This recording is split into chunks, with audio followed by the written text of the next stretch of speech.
예, 누가복음 15장과 16장은 누가복음에서 가장 긴 비유들의 단락입니다. 그래서 총 5개의 비유가 15장부터 16장까지 연달아서 등장합니다. 그래서 이번 주부터 오늘부터 시작해서 다음 주, 다다음 주 3주 동안 이 15장, 16장에 있는 비유들을 살펴보려고 해요.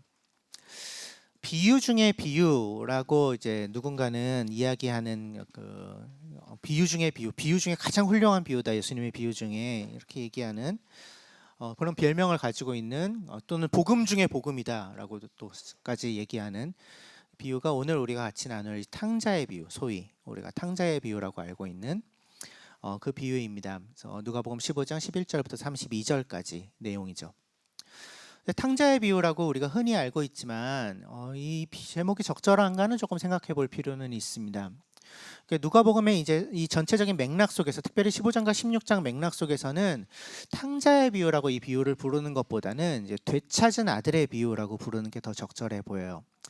왜냐하면 15장에 등장하는 세 개의 비유가 모두 무언가를 잃어버렸다가 되찾은 이야기를 담고 있기 때문에 그렇습니다. 15장 4절에서 7절까지는 되찾은 양의 비유가 등장합니다. 100마리의 양이 있는 사람이 한 마리의 양을 잃어버렸는데 애써 찾아서 찾고 나서 동네 사람들을 불러서 잔치를 벌였다. 기뻐하며 잃어버린 한 영혼을 찾았을 때 하나님도 그렇게 기뻐하신다. 이런 얘기. 그리고 이제 그러니까 8절부터 15장 8절부터 10절까지는 되찾은 드라크마의 비유가 등장합니다. 드라크마 한 데나리온, 그러니까 이 노동자의 하루치 품삯 정도에 해당하는 잃어버린 한 여인이 그것을 열심히 찾다가 찾으니 또 동네 잔치를 벌였다. 하늘에서도 한 영혼을 찾았을 때 그런 잔치가 벌어진다. 이런 얘기를 예수님이 하시는 두 개의 짤막한 비유들이 15장 앞부분에 등장해요. 잃어버렸다가 되찾은 것들에 대한 이야기. 그리고 그 연장선상에서 세 번째 이야기가 등장하는 거죠. 잃어버린 줄 알았는데 되찾은 아들의 비유로서 등장하는 것입니다. 뿐만 아니라 이 15장 11절부터 등장하는 이 되찾은 아들의 비유는 재물을 탕진한 어떤 부정적인 인물이 주요 등장인물로 작은 아들이죠. 등장한다는 점에서 16장에 나오는 비유들과도 잘 연결됩니다. 그러니까 16장에 또 두 개의 비유가 등장하는데 우리가 다음 주, 다다음 주에 살펴볼 텐데 불의한 청지기의 비유, 부자와 거지 나사로의 비유가 등장하는데 그것은 재물을 어떻게 사용할 것인가라는 큰 주제를 다루고 있는 비유들이거든요. 그래서 이 되찾은 아들의 비유는 15장에 무언가를 잃어버렸다가 되찾은 이야기와 16장에 재물을 어떻게 사용할 것인가에 대한 이야기를 중간을 연결해주는 그 5개의 비유의 중심 부분을 차지하는, 그래서 그 다리 역할도 해주고 사실은 가장 강조된 위치를 차지하고 있는, 핵심을 담고 있는 이야기라는 것을 우리가 알 수 있어요. 그래서 지난 몇 주 동안 우리가 비유 이야기를 다뤘을 때는 주로 이제 맥락 속에서 이제 핵심 메시지를 찾아내는 방식으로 비유들을 다뤘습니다.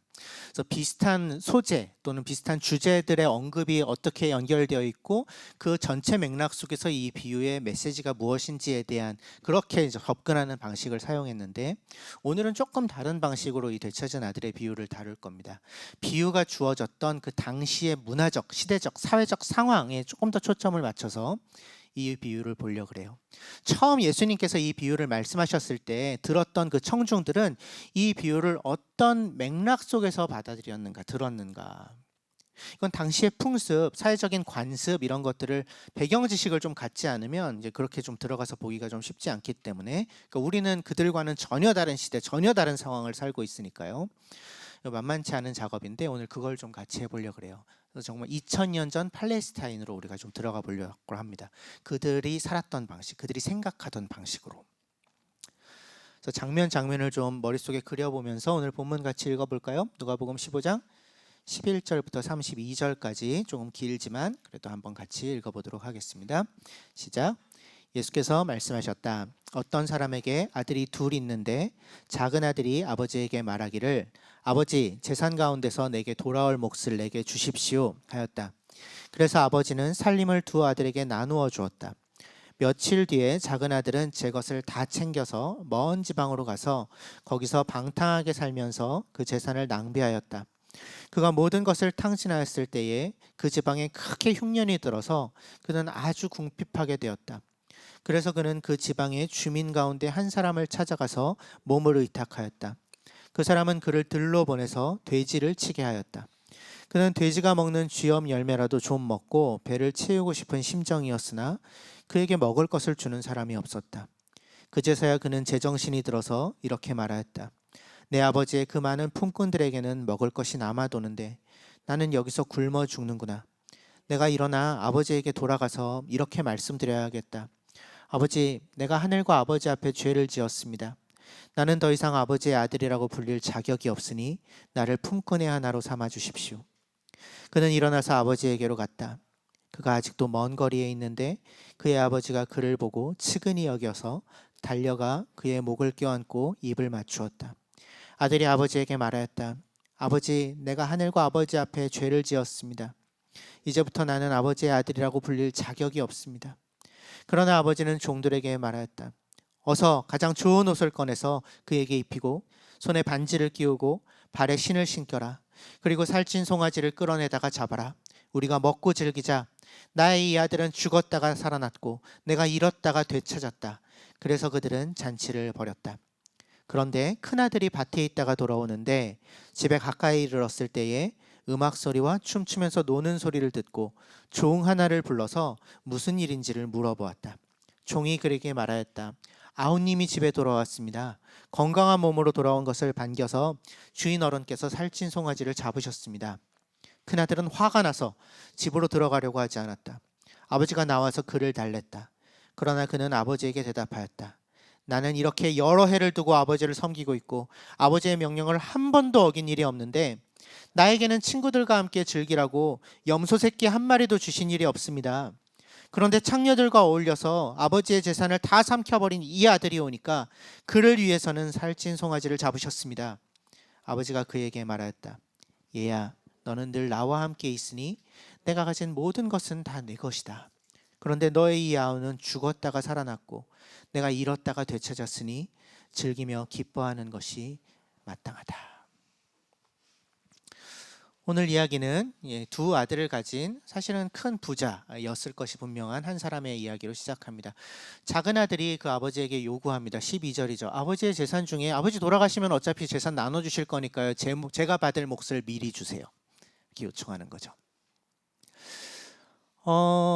이게 왜 잘못일까요? 사실은 아버지가 돌아가시기 전에 생전에 재산을 분할해 놓는 경우들은 종종 있었습니다. 그러니까 아버지가 아무 유언 남기지 않고 돌아가셨을 때 사후에 유산 분쟁 이런 것들이 일어날 수 있으니까요. 눈이 오네요.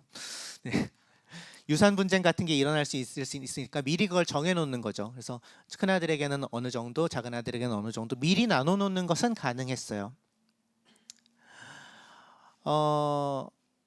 하지만 그거는 아버지 편에서 할 일이지 아들이 요청할 일은 아닙니다. 그거는 지금도 사실은 마찬가지죠. 지금도 아버지 돌아가시면 주실 유산 몫을 미리 저희 약간 좀 후레자식이죠. 그러면 그래서 재산을 그렇게 분할할 수는 있었는데 그 재산을 처분하는 건 불가능했어요. 아버지가 돌아가시기 전에. 아버지가 살아계시는 동안 재산 아마도 대부분은 농토였을 텐데 땅이었을 텐데 그 농토를 통해서 나오는 재산은 분할이 이루어졌을지언정 아버지의 것입니다. 아버지가 여전히 살아계시니까. 근데 하지만 분할을 했기 때문에 아버지도 그 땅을 처분할 수는 없고요. 아들들도 사실은 그 땅을 처분할 수는 없어요. 아버지가 돌아가신 다음에야 온전히 소유권이 넘어가서 처분할 수 있게 되죠. 근데 이 아들이 한 일을 뒤에 보면 이 재산을 그렇게 분기세를 받아가지고 처분해 버리죠. 그러니까 결국 이 아들이 요청한 건 미리 재산을 어떻게 분배할지를 정해주세요가 아니라 저에게 그 재산을 처분할 수 있는 권리를 주세요라는 요청이었던 것입니다. 이 얘기는 무슨 얘기예요? 아버지 돌아가실 때까지 제가 못 기다리겠어요. 이 얘기입니다. 아버지를 사실은 거부하는 것입니다. 관계가 망가진 거예요. 아들인 것을 포기하는 것입니다. 이 요청을 했다는 것 자체가. 아들이 아들 되기를 포기한 거예요. 근데 더 놀라운 거는 뭐냐면 이런 말도 안 되는 요청을 이 아버지가 받아줬다는 겁니다. 이것은 당시 이야기를 처음 들었을 예수님 당시의 청중들도 이해할 수 없는 일이고 그리고 사실은 우리도 이런 상황에서 아버지가 이렇게 반응할 것을 우리도 기대하지는 않아요. 우리가 기대하는 아버지의 모습은 뭡니까? 아들이 이렇게 말도 안 되는 불요막심한 요청을 했을 때 아버지에게 우리가 기대하는 건 뭐죠? 매라도 들어야죠. 뭔 소리를 하는 거예요? 정신 차려라. 어미꾸짖어야 되는 것이 마땅한 그런 상황인데, 그런데 이 아버지는 아버지인 자신을 거부하는, 자신과의 관계를 끊어내려고 하는 이 아들의 요청을 그냥 들어줍니다.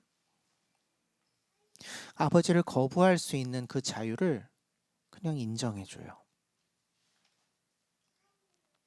13절, 며칠 뒤에 이 작은 아들은 아버지의 재산, 그러니까 자기 제 것을 다 챙겨서 먼 지방으로 가서 이제 이렇게 얘기를 합니다. 이 재산 중에 굉장히 많은 부분은 분명히 땅이 포함되어 있었을 텐데, 부동산이 포함되어 있었을 텐데, 그것을 다 챙겨서, 제 것을 다 챙겨서 라는 얘기는 그걸 다 처분했다는 얘기예요. 현금화 시켰다라는 이야기입니다. 얼마 만에? 며칠 만에. 지금도 땅 거래는 며칠 만에 되지는 않아요. 근데 그때는 더더욱 그랬어요. 특별히 이스라엘의 이 문화와 율법 가운데에서는 이 토지는 사실은 그 시족의 소유예요. 그 가문의 소유입니다.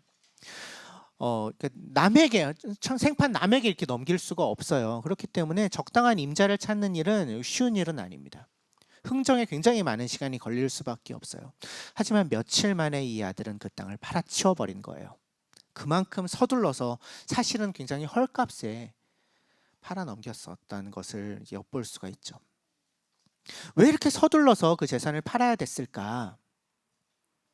왜 그랬을까요? 빨리, 하루라도 빨리 떠나고 싶어서? 하루라도 빨리 자기 마음대로 살고 싶어서? 아니요, 그거보다 더 큰 동기가 있습니다. 아버지에게, 아버지 돌아가시기 전에 재산 달라고 요구하고 그 받은 재산을 이렇게 그 조상들의 땅을 급하게 처분하는 건 폐륜이에요. 상상하기 어려운, 그 당시 사람들은 정말 상상하기 어려운 폐륜입니다. 뿐만 아니라 고대의 그 농경 사회에서 땅을 판다는 건 자기 생명줄을 판다는 의미이기도 합니다. 그러니까 막 나가는 거예요. 그러니까 시간이 지나면 지날수록 그 마을 공동체 안에서, 시족 사회였을 것이 분명한 그 마을 공동체 안에서 이 아들은 오래 머무를 수가 없습니다.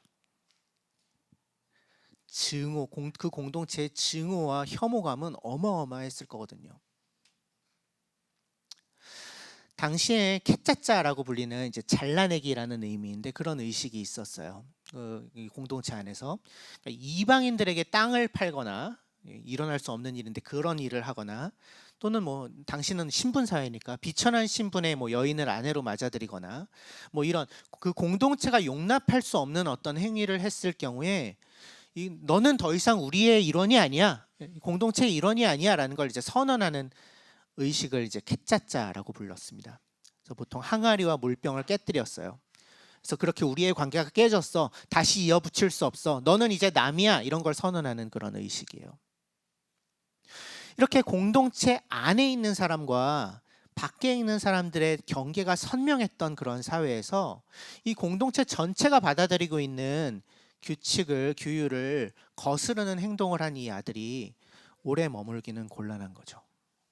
그래서 서둘러서 처분하고 떠나버린 것입니다. 소문이 더 많이 퍼지기 전에, 사람들이 자기를 막 응징하러 찾아오기 전에. 어디로? 먼 지방으로. 아마도 이방인들이 살던 땅으로. 유대 공동체에서 더 이상 살아남을 수가 없으니까. 근데 그곳에서 어떤 일이 일어나요? 13절 마지막 부분에 거기서 방탕하게 살면서 그 재산을 낭비했고, 그래서 결국 그가 모진 것을 탕진해 버려요. 14절에.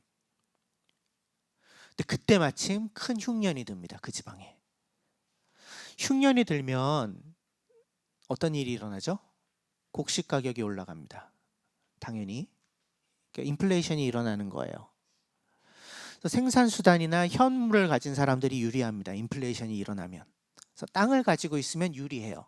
또 금 같은 거, 요즘 안전자산, 금 같은 거 가지고 있으면 유리해요. 제일 불리한 사람은 뭐예요? 인플레이션이 일어났을 때? 뭘 갖고 있는 사람이 제일 불리해요? 돈을 가지고 있는, 현금을 가지고 있는 사람이 가장 불리해요. 화폐 가치가 떨어지니까요. 근데 이 아들은 지금 뭘 갖고 있어요? 현금만 들고 있어요. 다 팔아가지고 그걸 가지고 떠났으니까. 저 매우 곤란한 처지에 빠지게 된 거예요. 완전히 파산에 이르렀어요. 그래서 할 수 없이 어떤 사람을 찾아가서 자기 몸을 맡기는데 그 지역에 살던 주민이니까 아마 이방인이었을 거예요. 이 사람이 돼지를 기르고 있다는 것에서 그것을 확인할 수 있어요. 유대인들은 돼지고기를 먹지 않기 때문에 돼지를 아주 부정한 짐승으로 치기 때문에 돼지를 치지 않아요. 그래서 돼지를 기른다는 것에서 이 지역이 이방 지역이고 이방인들이 사는 지역이고 이 사람도 이방인이라는 것을 알 수 있어요. 이 아들이 유대 공동체를 찾아가서 몸을 의탁했다면 그것은 상식적이었을 것이지만 이 아들은 그렇게 하지 않은 거죠. 사실은 못했겠죠. 그래서 무슨 일이라도 좀 주십시오. 먹고 살 게 없습니다. 그러니까 이 이방인이 무슨 일을 맡기나요? 돼지 치는 일을 맡겨요. 돼지 치는 일밖에는 내가 너한테 줄 일이 없는데 그거라도 할래? 이랬겠죠. 근데 그것은 어떤 의미죠? 사실은 거절이에요. 유대인이 돼지 치는 일을 할 수가 없거든요. 부정한 짐승이니까. 그거라도 할래? 완곡한 거절입니다. 그러니까 유대인이라면 이스라엘 사람이라면 결코 하지 않을 일이 돼지 치는 일인데 그 일 그거밖에 없어. 그거라도 할래? 그런데 또 그걸 덜컥 받아요. 유대인의 어떤 정체성, 이스라엘 선택받은 자의 자존심 이런 거 다 버리고 일단 하겠다고. 그러니까 이제 할 수 없이 아마 하게 해줬을 거예요. 그러니까 먹을 것도 제대로 안 줬겠죠. 그래서 돼지가 먹는 야생 쥐염 열매, 그러니까 까실까실한 덤불에 나는 까실까실한 검은색 열매인데 영양가도 별로 없고 사실은 사람이 먹을 만한 것이 아닌데 그거라도 어떻게 먹어보려고 했는데 그마저도 주는 사람이 없었다. 이렇게 얘기하고 있어요. 아주 비참한 처지에 처하게 됩니다. 근데 그제서야 이 아들이 후회합니다. 정신을 차리고. 그제서야 그는 제정신이 들어서 17절에 정신을 차립니다. 아버지의 집으로 돌아가야 되겠다 이런 마음을 먹어요. 이러다간 죽을 것 같았거든요. 인생의 밑바닥까지 내려가서야 그 생각이 드는 거예요. 생각이 납니다. 아버지의 집에서는 품꾼들도 집에서 일하는 종들도 배불리 먹었었는데 그러니 아버지의 집으로 돌아가야 되겠다.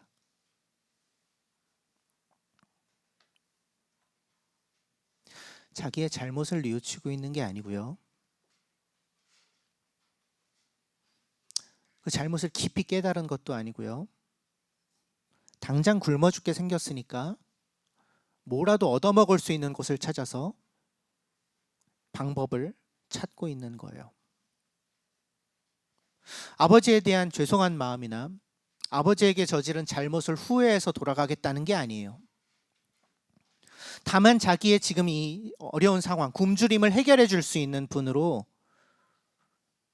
아버지를 여기면서 나에게 먹을 것을 줄 분에게 돌아가는 게 낫겠다. 이렇게 생각하고 있는 거예요. 그래서 이건 순수한 회개라고 볼 수 없어요. 성숙하고 진정한 회개가 아니에요.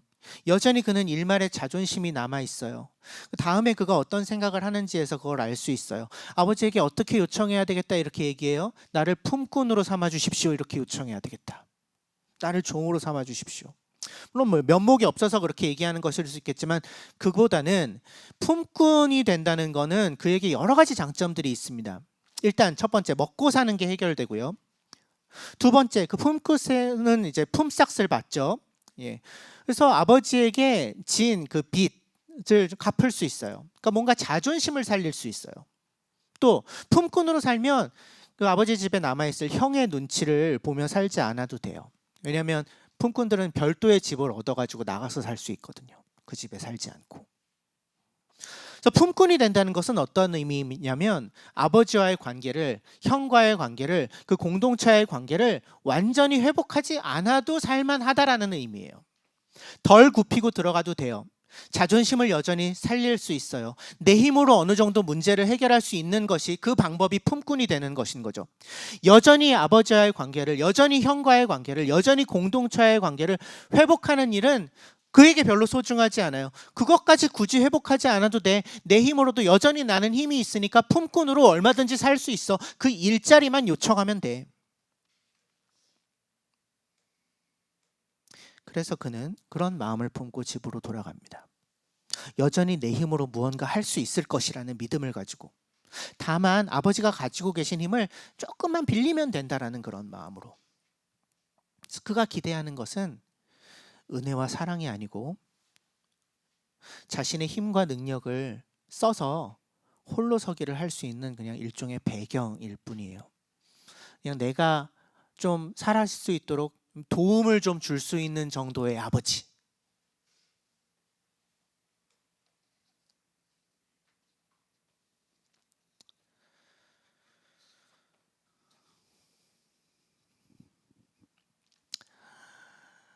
이 10절에 그가 일어나서 아버지에게로 갑니다.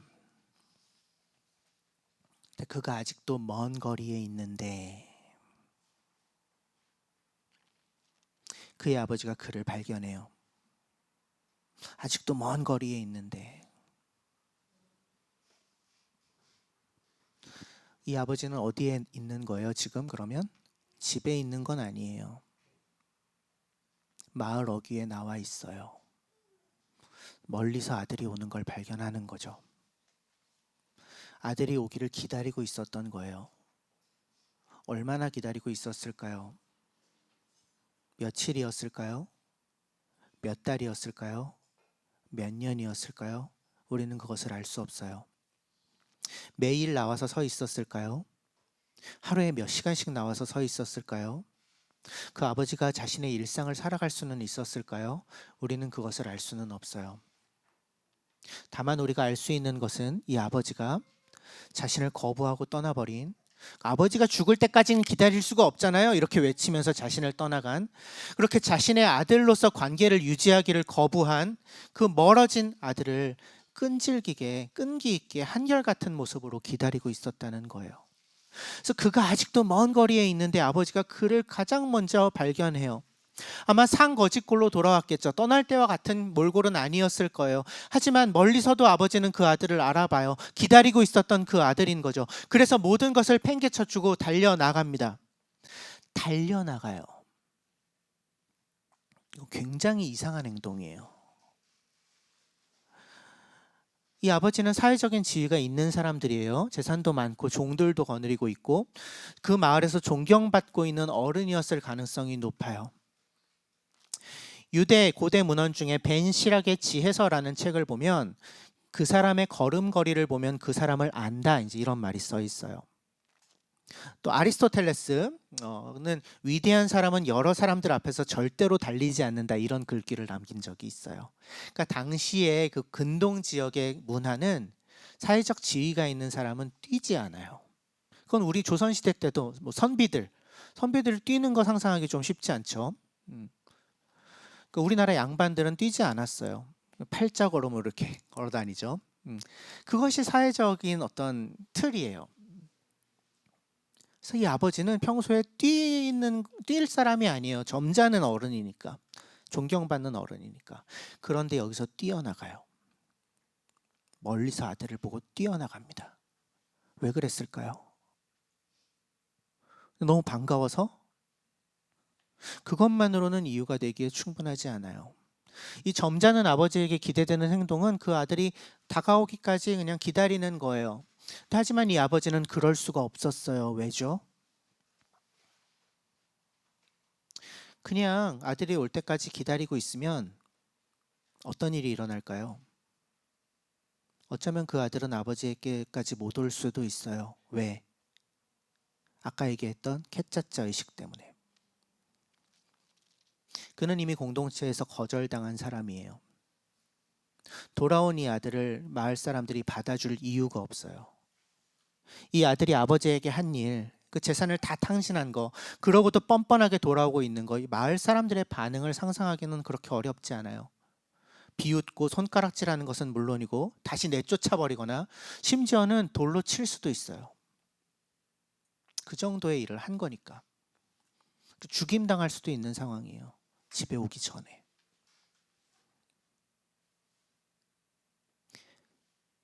그래서 이 아버지는 뛰어나간 거예요.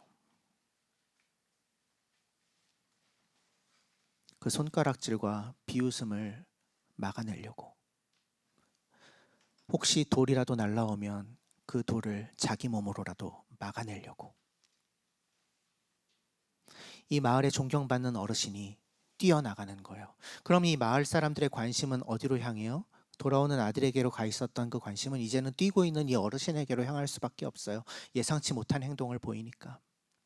그래서 자기 체면은 깎여 나가더라도 아들이 당하는 그 멸시와 손가락질을 막아내려고 이 아버지는 뛰어나가는 거예요. 자신이 날아오는 돌을 대신 맞더라도 그 아들을 감싸 안기 위해 이 아버지는 뛰어나가는 것입니다. 그래서 아버지와 아들이 만납니다. 마을 어귀에서 일어난 일이겠죠. 달려가 그의 목을 껴안아요. 입을 맞추죠. 그래서 마을 어귀에서 공공연하게 이 아버지와 아들의 관계가 회복되는 모습이 펼쳐지고 있는 것입니다. 아마 이 아들은 잔뜩 긴장한 채 이 마을을 찾아오고 있었을 것이 분명해요. 마을 사람들이 어떤 태도로 어떤 감정으로 자신을 볼지를 알고 있었을 것이거든요. 봉변을 좀 당해도 어쩔 수 없다 그렇게 생각했을 거예요. 하지만 그는 예상했던 그 봉변 대신에 예상치 못했던 환대와 용납과 보호를 받죠. 자기를 지켜주기 위해 뛰어나오는 아버지를 만나요. 내가 거절했던 그 아버지가 당신이 죽기까지 도무지 기다릴 수가 없으니 당신의 내 몫을 내놓으라고 내가 요청했던 그 아버지가 자신의 체면을 땅에 떨어뜨리면서까지 그렇게 대가를 지불하면서까지 지금 달려오고 있는 모습을 보게 된 거예요. 그리고 그 아버지가 목을 껴안아요. 입을 맞춥니다. 반복적으로 입 맞췄다라는 표현이에요. 왜 그랬을까요? 아마도 이 아버지가 아들의 목을 껴안고 얼굴에 입을 맞춘 건 그 아들이 땅에 엎드려서 자신의 손이나 발에 입 맞출까 봐 그러지 못하게 하려고 그랬던 것일지도 몰라요. 손이나 발에 입 맞춤으로 인사하는 것은 종의 입 맞춤이거든요. 종이 주인에게 하는 입 맞춤이에요. 근데 그렇게 못하게 하려고 껴안아서 얼굴에 입을 맞추는 아들과 아버지 사이의 그 부자 간의 입 맞춤으로 그 아들을 맞이하는 거죠. 그래서 이 아들은 놀라운 사랑과 용납을 받는 것입니다. 지체 높은 양반인 존경받는 어른인 아버지가 체면을 내던지고 달려나오는 것을 본 거예요. 그래서 나에게 향한 사람들의 멸시와 냉소적인 비웃음이 이제는 나를 향하지 않고 아버지를 향한 것을 보게 된 거죠. 돌이 날아들었을 수도 있는데 아버지가 그것을 몸으로 막아서는 것을 보는 거예요. 그래서 내가 버린 아버지가 나를 끌어안는 거죠. 내게 입을 맞추는 거죠. 그래서 이 아버지께 무슨 말을 해야 될까요? 그래서 아들이 말합니다. 아버지, 내가 하늘과 아버지 앞에 죄를 지었습니다. 이제부터 나는 아버지의 아들이라고 불릴 자격이 없습니다. 이 아들의 아버지를 향한 말은 그가 미리 생각해왔던 말과는 좀 달라요. 미리 생각했던 말이 있었죠. 18절에 내가 이렇게 말씀드려야 되겠다. 아버지, 내가 하늘과 아버지 앞에 죄를 지었습니다. 나는 더 이상 아버지의 아들이라고 불릴 자격이 없으니 나를 품꾼의 하나로 삼아 주십시오 라고 했던 게 그가 미리 생각했던 대사였는데, 나를 품꾼 삼아 주십시오라는 말이 없어요. 실제로 그가 아버지에게 했던 말에는 아버지가 아들의 말을 가로막은 것이 아니라 아들이 자기의 마음을 바꾸어 먹은 것일 거예요. 그 아버지 앞에 그는 차마 나를 품꾼 중에 하나로 삼아 주십시오라는 말을 할 수는 없었던 거죠. 그런 말을 자기를 내어 던지는 사랑을 보여주는 아버지에게는 할 수 없었죠. 해서는 안 될 말이죠. 만약 헐레벌떡 뛰어나와서 자기를 끌어안고 아들의 입맞춤을 하는 이 아버지에게 저 이렇게 하시면 안 돼요. 저는 품꾼대로 온 거예요. 그렇게 얘기한다면 그건 아버지에게 더할 나위 없는 모욕이 될 것이니까요. 그래서 그가 할 수 있었던 말은 아버지, 제가 잘못했습니다. 저에겐 아무 자격이 없습니다. 그 말뿐이었어요. 물론 이 말은 그가 아버지에게 나가기 전에 미리 생각했었던 말에 포함되어 있지만 그가 그 말을 하려고 생각했을 때와 그가 실제로 그 말을 아버지 앞에서 했을 때 그 의미는 완전히 달라졌어요. 그가 처음 그 말을 하려고 생각했을 때는 그는 잘못된 자존심 때문에 그 말을 하려고 했었죠. 하지만 그가 아버지 앞에서 그 말을 할 때는 그는 아버지가 보여준 그 사랑의 그 은혜에 대한 반응으로서 이 말을 하고 있어요. 자신의 알량한 자존심을 내 힘으로 무언가 해볼 수 있다라고 생각했던 그 마음을 이 순간 버려요. 왜냐하면 아버지가 먼저 자기의 체면을 내던지고 나에게 달려오는 것을 보았기 때문이죠.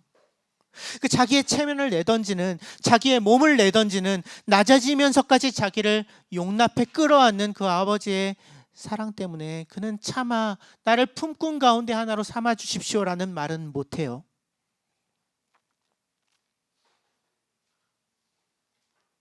그는 그 아버지의 품 안에서야 비로소 깨달은 거죠. 그의 문제가 단순히 경제적인 문제가 아니고 그가 돈을 다 낭비하고 다 날려버렸다는 것에 있는 것이 아니고, 그래서 일해서 그냥 그것을 갚아낸다고 해서 해결할 수 있는 것이 아니고, 그의 진짜 문제는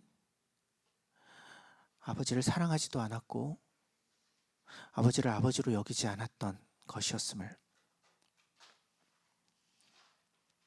그 관계를 내가 먼저 내팽개친 데에 있음을 비로소 깨달았죠. 동시에 그 문제를, 그 관계의 깨어짐의 문제를 해결할 수 있는 어떤 가능성도 자기 자신에게는 없고, 그 문제를 해결할 수 있는 유일한 방법은 그 아버지의 용납과 사랑뿐이라는 것을. 그래서 내가 할 수 있는 일은 아버지께서 먼저 보여주신 그 용납과 사랑을, 그 관계의 회복을 그저 조용히 받아들이는 것밖에 없음을. 이건 결단이 필요한 일이죠. 아버지의 보호 안으로 들어가겠다는 거예요. 무력한 존재로, 아무것도 할 수 없는 존재로, 겸손하게, 더 이상 자존심을 내세울 수 없고 그냥 관계 끊고 혼자 부담 없이 살 수 없는 그러한 존재로 아버지에게로 들어가겠다는 의미죠.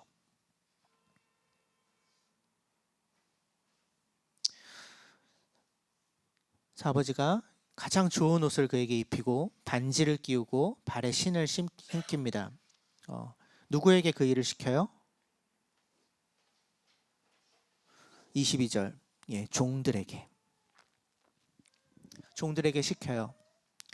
가장 좋은 옷을 입혀라, 반지를 끼워라, 발에 신을 신겨라. 반지는 당시에 이제 가문의 문장이 들어간 반지를 보통 꼈어요. 그래서 도장 대신에 썼는데 그 반지를, 그러니까 다시 그 아들의 지위를 회복시키는 거예요. 아들의 옷을 입히고 그 가문의 반지를 끼우고 발에 신을 신기고 종들에게 그것을 명령해요. 왜냐, 그 종들에게 이 돌아온 아들이 어떤 존재임을 분명하게 확인시켜 주는 거예요. 얘는 품꾼으로 온 거 아니야? 종으로 온 거 아니야? 이렇게 거렁뱅이 같이 왔지만 얘는 내 아들이야. 잔치를 벌이자. 살찐 송아지를 잡아서. 적어도 마을 주민들 다 먹을 수 있는, 100명쯤은 먹을 수 있는 큰 잔치를 벌이죠. 왜 이런 일을 해요? 마을 공동체와도 화해시켜야 되거든요. 이 아들을. 내가 이 아들을 완전히 찾았습니다. 이제 이 아들을 우리 공동체 일원으로 다시 받아주십시오. 그래서 먹이는 거예요.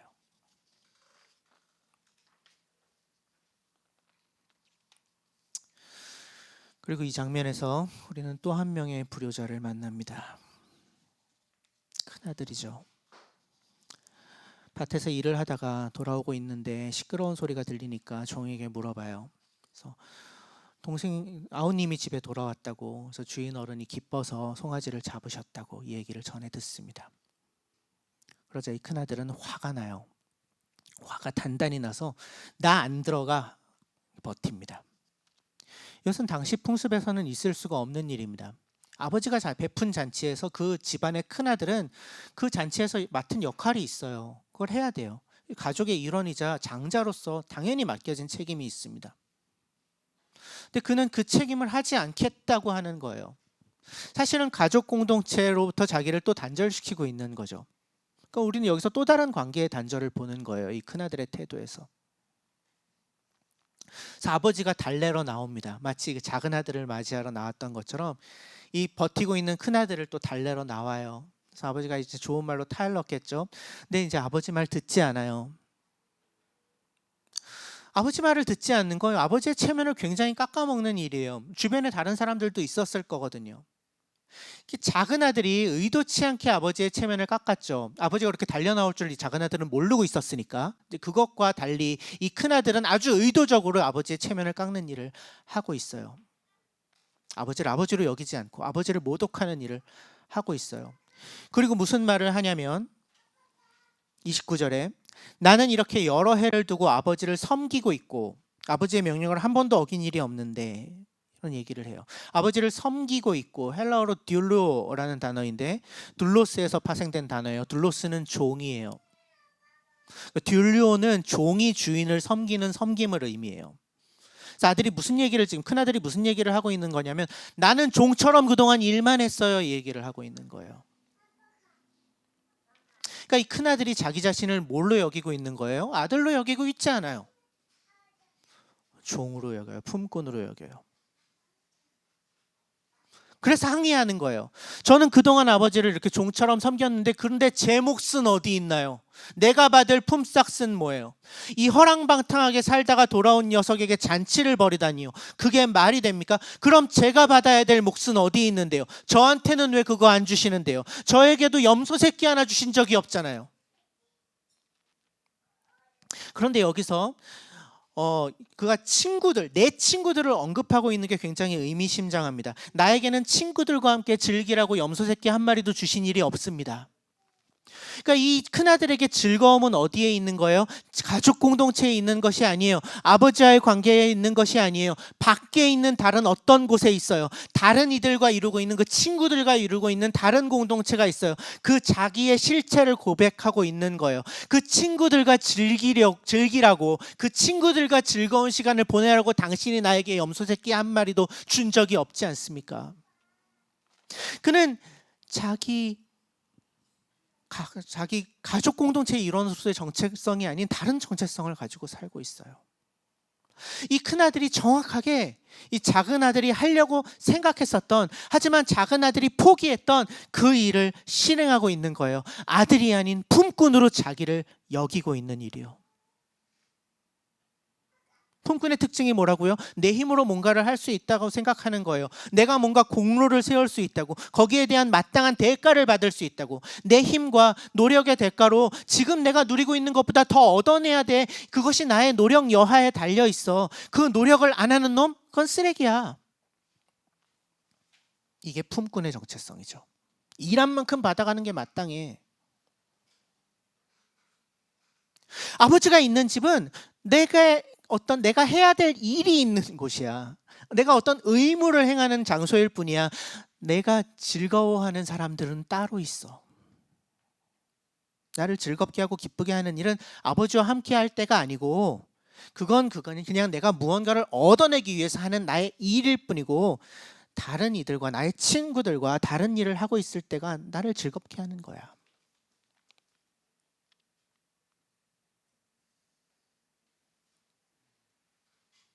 대부분의 직장인들이 그렇게 생각하는 것처럼 이 아들은 자기를 그렇게 여기고 있는 거예요.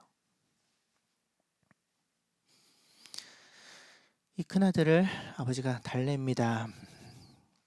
31절, 아버지가 그에게 말하였다. 얘야. 테크논이에요. 헬라어로 아주 다정다감한 호칭이에요. 아들아도 아니고 이 녀석아 이것도 아니고 얘야. 다시 한번 이 아버지는 아들을 꾸짖지 않아요. 그렇게 얘기하죠. 내가 가지고 있는 게 다 네 거지 않니? 이게 무슨 말이에요? 이거 아버지가 아들에게만 할 수 있는 말이죠. 종에게 할 수 있는 말은 아니에요. 너는 나의 종이 아니지 않니? 나에게서 어떤 대가를 얻어내야 되는 그런 관계가 아니지 않니 우리가? 넌 나의 아들이잖아. 내 거가 다 네 거야. 그래서 이 집이 네 집이야. 이곳이 네 공동체잖아. 그걸로 충분하지 않니?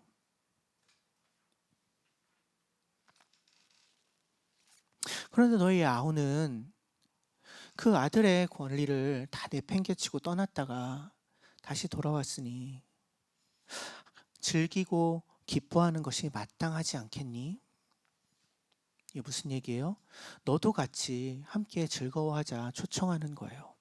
함께 그 가족 공동체의 기쁨을 누리자고 하는 거죠. 그렇게 공동체 안으로 들어오라고 초대한 겁니다.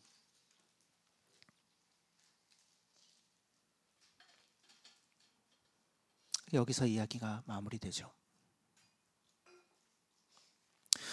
우리는 이 이야기 속에 나오는 등장하는 이 아버지는 물론 하나님이시고 이 두 아들의 모습에서 우리 자신의 모습을 발견해요. 작은 아들의 안에서 우리는 어떤 모습을 발견하나요? 이 작은 아들처럼 우리도 하나님 아버지를 죽은 사람처럼 취급할 때는 없습니까?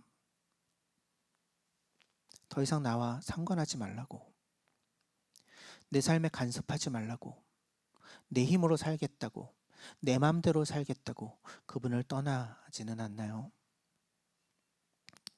그때 어떤 것을 경험합니까? 결국 하나님이 주시는 것 없이는 살아가는 것이 불가능하다는 것을 마주할 수밖에 없어요. 어떤 사람이어도 마찬가지예요. 많은 사람들이 근데 이걸 알지 못하고 깨닫지 못하고 어리석은 말과 행동으로 나 혼자서 살 수 있다고 주장해요.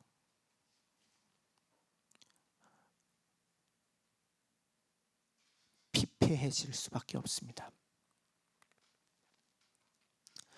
어느 순간 내 영혼도 그렇게 쫄쫄 굶고 있지는 않습니까? 그래서 돼지 먹이 같은 허접한 것들로 나를 채우려고 애쓰고 있지는 않나요? 풍족한 그 아버지의 집으로 돌아가서 그분이 주시는 양식을 먹는 대신에 사실은 나의 필요를 채울 수 없는 것들로, 나의 허기를 채울 수 없는 것들로 어떻게든 나를 채워보겠다고 허겁지겁 집어삼키는 그런 삶을 살고 있지는 않습니까? 돈과 명예와 성공과 권력과 이성 친구와 학점과 좋은 직장과 토익 점수와 스펙과 이런 것들, 야생 쥐엄나무 열매 같은 것들, 내 필요를, 내 갈급함을, 내 영혼의 굶주림을 결코 채울 수 없는 것들,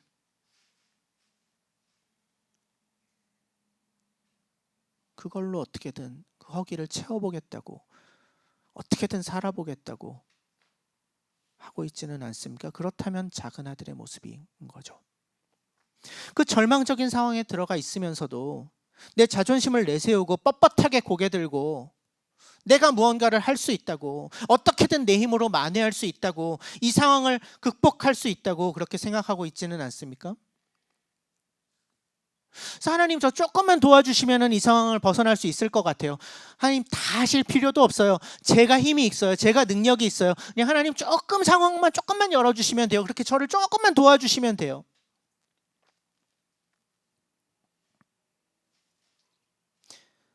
나를 품꾼 가운데 하나로 여겨주십시오. 내 힘으로 할 수 있으니 일자리만 주세요. 작은 아들의 모습이죠. 그거 아닙니다.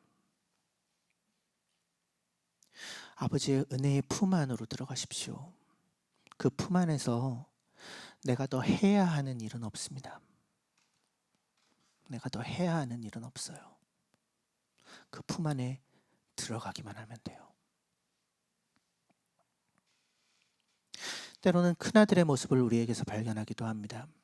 큰아들처럼 이미 내가 받아서 가지고 있는 것들을 잊어버리고 불평하면서 살고 있지는 않나요? 지금 하나님이 나에게 주신 것들 충분하지 않다고, 하나님 저 이만큼 했는데 더 주셔야 마땅하지 않아요? 그렇게 주장하지 않나요? 그렇게 품꾼으로 한 일만큼 대가를 받는 품꾼으로 자기 자신을 여기며 살고 있지는 않습니까? 특별히 나보다 더 열심을 내지 않는 것 같아 보이는 이들을 보면서 하나님 그래도 쟤들보다는 내가 훨씬 더 낫지 않아요? 쟤들이 누리는 것보다는 나에게 좀 더 많이 주셔야지 되지 않습니까? 그렇게 항변하고 있지는 않나요? 그렇게 하나님 앞에서 감히 더 내놓으시라고 조르고 있지는 않나요?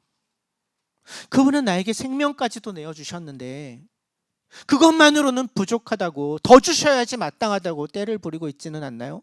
내가 원하는 대로 내가 바라는 것들을 채워주셔야 되지 않냐고. 저 그만큼 할 만큼 했으니까. 이렇게 더 달라고 떼쓰는 기도가 나와 하나님과의 관계를 점령하고 있으면, 그렇다면 나는 아들은 아닙니다. 딸은 아니에요. 품꾼입니다. 흥정하는 거죠. 계약서를 들이미는 것입니다. 자녀의 기도는 무엇인가요? 아들과 딸의 기도는 더 달라고 떼쓰는 기도가 아니라 예수님이 가르쳐 주셨던 그대로 그의 나라와 그의 의를 구하는 기도죠. 그 아버지의 통치를, 그 아버지의 사랑을, 그 아버지의 은혜를, 그 아버지의 정의를 더 누리게 하여 주십시오라는 기도. 하나님이 우리에게 말씀하십니다. 얘야, 내 것이 다 네 것이지 않니? 내가 너에게 이미 다 주었잖아. 나한테 있는 것이 모두 네 거잖니.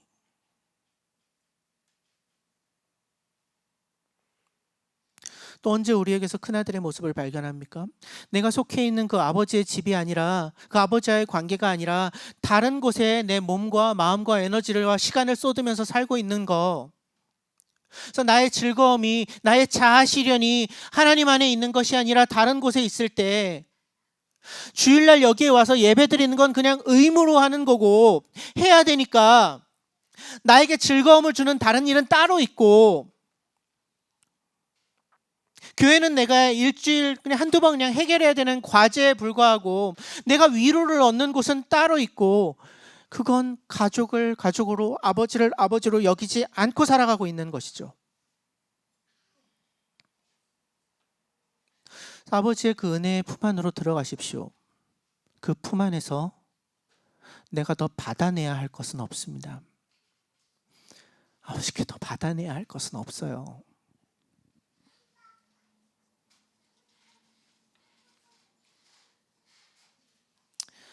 하나님 앞에서 여러분은 누구이십니까? 하나님이 정말 나의 아버지이신가요? 나는 그분의 아들인가요? 나는 그분의 딸인가요? 이 질문들에 대한 대답이 yes라면 그 다음에 우리에게서 나올 반응은, 마땅한 반응은 하나뿐이죠. 아버지, 제게 다른 것이 필요하지 않습니다. 이미 주신 것들로 충분해요. 당신으로 충분해요. 하나님은 우리를 한결같이 대하세요. 그분은 변하시지 않아요. 결코 변하시지 않습니다. 그분은 한결같이 우리를 아들로 받으세요. 우리를 딸로서 보십니다. 언제나 변치 않아요. 절대로 달라지지 않습니다. 문제는 나죠. 우리 자신이에요. 우리는 얼마든지 우리 자신을 하나님의 자녀가 아닌 품꾼의 자리로 가져다 놓을 수 있습니다. 언제요? 내 힘으로 뭔가 할 수 있다고 여길 때요. 내가 이렇게 애쓰고 있으니까 날 좀 봐달라고 더 내놓으시라고 할 때요. 하나님 입장에서 정말 답답해 미칠 일이죠. 너 종 아니라니까. 너 품꾼 아니라니까. 넌 내 아들이야. 넌 내 딸이야. 이 답답아. 말 좀 들어. 너에게 이미 모든 것을 다 줬잖아.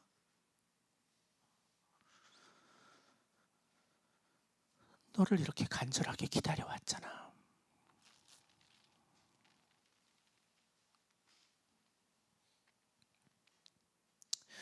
나를 향한 그 하나님의 그 간절한 기다림, 거기에 무엇으로 답하시겠습니까? 먼 발치에서 나를 기다리시는 아버지, 혹시라도 나에게 비난과 손가락질과 돌팔매가 날아올까 봐 그것을 가로막기 위해 뛰쳐나오시는 아버지, 그 무지몽매한 우리를 따뜻하게 타이르시는 아버지, 그 아버지께 돌아가지 않으시겠습니까? 그래서 그 품에 그저 폭 안기지 않으시겠습니까? 그 일은, 그 아버지의 품에 나아가 안기는 일은 자격을 갖추고 무언가를 좀 회복하고 뭘 좀 잘하고 그러고 나서 할 수 있는 일이 아닙니다. 우리는 언제나 아버지께 나아갈 수 있습니다. 언제나. 그것이 우리에게 주신 특권이에요. 자녀의 특권이죠. 그 하나님의 은혜와 사랑을 더하기 위해 내가 할 수 있는 일은 없고요. 그 하나님의 은혜와 사랑 외에 내가 더 얻어내야 될 것도 없어요. 그저 그 하나님의 은혜와 사랑 안에서 안전함과 평안함을 누리며 이 땅을 당당하게 힘있게 하나님의 자녀답게 살아가는 것이 하나님이 그분의 아들, 딸인 우리에게 원하시는 삶의 방식입니다. 그분이 우리를 초청해 드리신 새로운 삶의 방식이죠. 그래서 이번 한 주 동안 하나님의 아들로, 하나님의 딸로, 하나님이 먼저 보여주시는 그 은혜와 사랑 가운데 깊이 잠겨들어 우리의 일상을 살아내는 우리 모두가 되기를 간절히 소망합니다. 잠시 침묵하겠습니다.